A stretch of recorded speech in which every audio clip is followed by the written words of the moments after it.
On August 7th, 1998, Al-Qaeda carried out its first major terrorist attack against American interests. The near simultaneous bombings of the U.S. embassies in Kenya and Tanzania that killed some 220 people. The embassy bombings provoked military reprisals in the form of a number of missile strikes on purported Al-Qaeda bases on Afghan soil, carried out on August 20th. We recognize these strikes will not eliminate the problem, said U.S. Secretary of Defense William Cohen shortly after the attacks. But our message is clear. There will be no sanctuary for terrorists and no limit to our resolve to defend American citizens and our interests against these cowardly attacks. The American Secretary of State Madeleine Albright did not hesitate with placing the blame for the attacks on bin Laden and the Taliban. She demanded that the Taliban surrender bin Laden so that they could interrogate him in the case. If they want us to recognize them, they are obligated to not give sanctuary to individuals who are regarded terrorists. In public, Mullah Omar strongly condemned the U.S. missile strikes on coast and repeated his previous statements that the Taliban would not surrender bin Laden to any third party. The Taliban leader was reportedly furious at what he saw as a violation of Afghanistan's sovereignty and indicated that there would be no more talks with the United States. On August 26th, he was quoted as saying, "What is there left to talk about now? Everything ended after the rocket attacks." At this point, Mullah Omar started openly criticizing U.S. foreign policy toward the Middle East. According to a U.S. government cable, Mullah Omar called the U.S. State Department in Washington on August 22nd, 1998, and spoke with Michael E. Maleninsky, the U.S. Director for Pakistan, Afghanistan, and Bangladesh Affairs. Reportedly, in a careful and controlled manner, he advised the U.S. government that the missile strikes in Afghanistan had been counterproductive to the United States, since they would increase hostility in the Islamic world against the United States. He suggested that President Bill Clinton must resign and that the United States should withdraw its forces from Saudi Arabia since the Islamic world sees the U.S. forces as a threat to Islam's holiest sites. He said that he had seen no evidence that bin Laden is guilty of the East Africa embassy bombings and that getting rid of one most individual would not end the problems posed by the United States by the Islamic world. There was little doubt that the missile strikes made Mullah Omar more distrustful of the United States. Basing on this, the literature has tended to draw the conclusion that the missile strikes brought the Taliban leader and bin Laden closer together. However, when discussing the Taliban regime's reactions to the missile strikes, it is crucial to differentiate between their reactions to the outside world and their internal reactions toward bin Laden. Based on available empirical evidence, there was no significant changes in the Taliban's internal policies toward Osama bin Laden. The Arabs in Al-Qaeda were not sure how Mullah Omar would react to the news of the East Africa embassy bombings.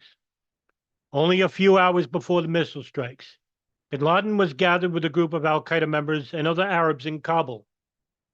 Mustafa Hamid, who was present at the meeting, recalled that they were talking about the East Africa bombings and how they would affect the situation in Afghanistan. They wondered why the American reaction was delayed and saw it as a sign of weakness. But it was not the American reaction that worried them most. It was that of the Taliban, they said. The Taliban had neither approved nor allowed the East African bombings to happen. Hamid was worried that there would be tension between bin Laden, who had hurt the Taliban's interests, and the Taliban. Abu Musab al-Suri, who had seen the tension building up over months, said after the missile strikes that he expected a harsh response from Mullah Omar and that the Taliban would close down bin Laden's camps. But the reaction was not as strong as al-Suri expected. The Taliban did not accuse bin Laden of being behind the embassy strikes. An internal al-Qaeda document found in 2011 suggests that at the time of the 1998 embassy bombings, the Taliban's opposition to bin Laden wasn't apparent or even clear. The Taliban's lack of interest in the U.S. embassy bombings is reflected in the Taliban's internal reactions toward bin Laden. These reactions were not spurred by the East Africa bombings, but by bin Laden's media activities afterward. Bin Laden gave at least two media statements after the embassy strikes. On August 18th, Bin Laden's organization, the Global Islamic Front, issued a communique in which they praised the act and warned of new attacks against America. 2 days later, Bin Laden probably felt compelled to ease the pressure on the Taliban leadership. On August 20th, Dr. Ayman al-Zawahiri delivered a statement by phone to the Pakistani journalist Rahimullah Yousafzai, which was claimed to be from Bin Laden. Bin Laden's statement explicitly denied any involvement in the Nairobi and Dar es Salaam bombings, although it called on Muslims to continue fighting Jews and Americans. On August 22nd to August 23rd, the Taliban's Inner Shura, the top leadership, held a meeting during which several members, including the governor of Kandahar, Mullah Hassan, putting pressure on Mullah Omar to take measures against Bin Laden. We do not know the details of these discussions, but other sources give a good indication of Mullah Omar's stance on this issue and his immediate reactions toward Bin Laden.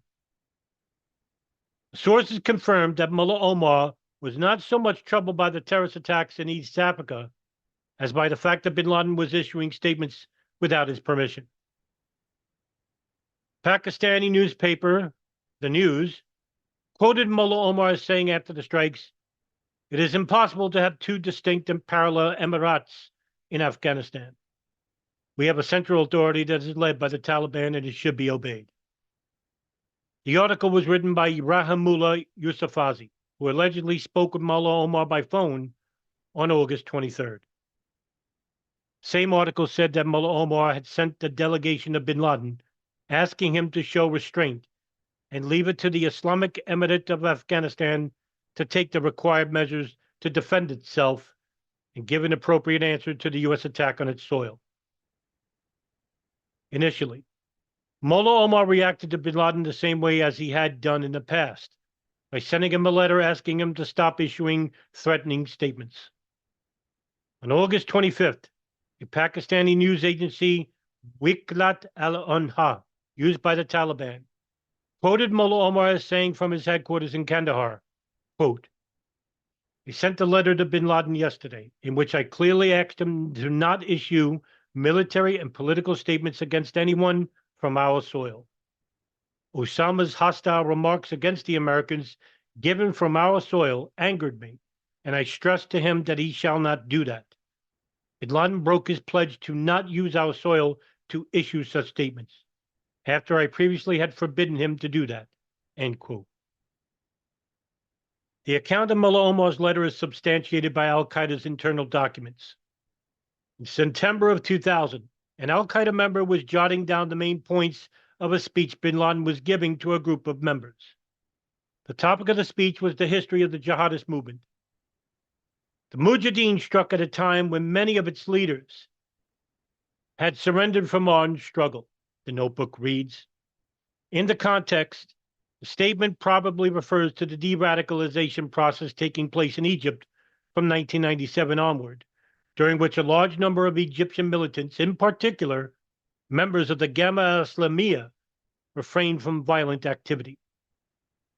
The strike most likely refers to the East Africa embassy bombings on August 7, 1998, which were the only major al-Qaeda operations carried out at the time. According to the same notebook, the next points of Bin Laden's speech dealt with the letters received by the Sheikh, asking him to stop his speeches and incitement, and the Sheikh's mistake in sending the bayam, which probably refers to the statement of the Global Islamic Front in the aftermath of the embassy bombings, or Bin Laden's statement on August 20th, given by Dr. Ayman al-Zawahiri by phone. It seems clear that it was one of these statements that had angered Mullah Omar, not the East Africa bombings themselves. This is further substantiated by Mullah Mutawaki, who noted in a meeting with U.S. representatives in Islamabad in November of 1998, quote, "While the United States believed that Bin Laden was the head of a terrorist network, the Taliban can only charge him with two particulars. The first was an unauthorized news conference in Khost, and the statement he had made following the airstrikes. These violated the Taliban-imposed prohibition on him speaking out, end quote. It supports the hypothesis that Mullah Omar, like many others in Afghanistan and Pakistan at the time, did not know or did not want to know anything about bin Laden's role in international terrorism. At the same time, the Taliban reacted promptly every time bin Laden was seen to violate Mullah Omar's direct orders not to talk to the press. The U.S. missile strikes led to increased international pressure on the Taliban, especially from its major ally in the Middle East, Saudi Arabia. September 19, 1998, a Saudi delegation led by the intelligence chief, Prince Turki Al Faisal, flew into Kandahar to meet with Mullah Omar. Al Faisal had been on a secret visit to Afghanistan that previous June and asked the Taliban to expel bin Laden to Saudi Arabia. According to Prince Faisal, at the June 1988 meeting, Mullah Omar had agreed in principle to hand over bin Laden to Saudi Arabia, and they had agreed to jointly convene a committee to discuss the details of the bin Laden handover. In September of 1998, Al Faisal returned to Kandahar and demanded that Osama bin Laden be handed over to him. But this time, Mullah Omar refused to comply. To the surprise of the foreign delegation, he said that he had never promised to hand over bin Laden to Saudi Arabia and that there could have been a mistake by the interpreters during the previous meeting. According to Iqtafar Murshid, Pakistan's special envoy to Pakistan, who himself was present at the meeting, the event developed into a bickering between Mullah Omar and Prince Turki bin Faisal. Prince Faisal reportedly became furious and suggested that Mullah Omar should learn Arabic in order to avoid such misunderstandings in the future. In return, Mullah Omar blamed Prince Faisal for allying himself with the Americans. God has given you everything, but yet you cannot defend yourselves against puny Iraq, and therefore you invited the Americans into your country to protect you and to fight your battles. Needless to say, Saudi Prince bin Faisal returned to Saudi Arabia insulted and empty-handed. A few days after the meeting, Saudi Arabia announced that they would break diplomatic ties with the Taliban regime. Mullah Omar had by now used bin Laden-like rhetoric several times to defend his political decisions, giving rise to speculations that Mullah Omar was influenced by bin Laden's ideology. However, there are few sources that can substantiate this claim. Mullah Omar's rhetoric about Saudi Arabia was not particular for bin Laden, rather it reflected the widespread sentiments of the Saudi Sauha that originated in 1991, when the Saudi regime allowed the United States to establish military bases on its soil. There are other sources indicating that bin Laden was hardly in a position to influence Mullah Omar ideologically. A few days after the debacle between Mullah Omar and Prince Faisal, on September 21st to September 23rd, 1998, the Taliban convened a Grand Shura in Kabul. The Grand Shura was different from the Inner Shura that had met in Kandahar the month before. During the Grand Shura, a council of around 1,500 ulema from across Afghanistan was convened in Kabul to discuss a number of topics and give policy advice to Mullah Omar. Officially, they were there to discuss 5 topics. 4 of them were related to the Taliban's regime's ongoing conflict with Iran, and the 5th was concerned with the legitimacy of the Taliban government. However, there were rumors that the Ulema Council would discuss other topics as well, including the bin Laden issue. A U.S. Embassy cable quoted a well-informed contact saying that Mullah Omar had authorized the council to make a final decision on the presence of Osama bin Laden on Afghan territory. The same information appeared in Al Hayat on September 23rd. The newspaper sources held it as likely that the council would allow bin Laden to stay in Afghanistan on the condition that he respects the laws of the Islamic Emirate and avoid giving political statements on carrying out operations from Afghan territory. The Ulema conference was convened only 2 days after Mullah Omar's debacle with Prince Turki Al Faisal, which had stirred controversy within the Taliban. This may have contributed to bringing the bin Laden issue to the discussion table during the conference.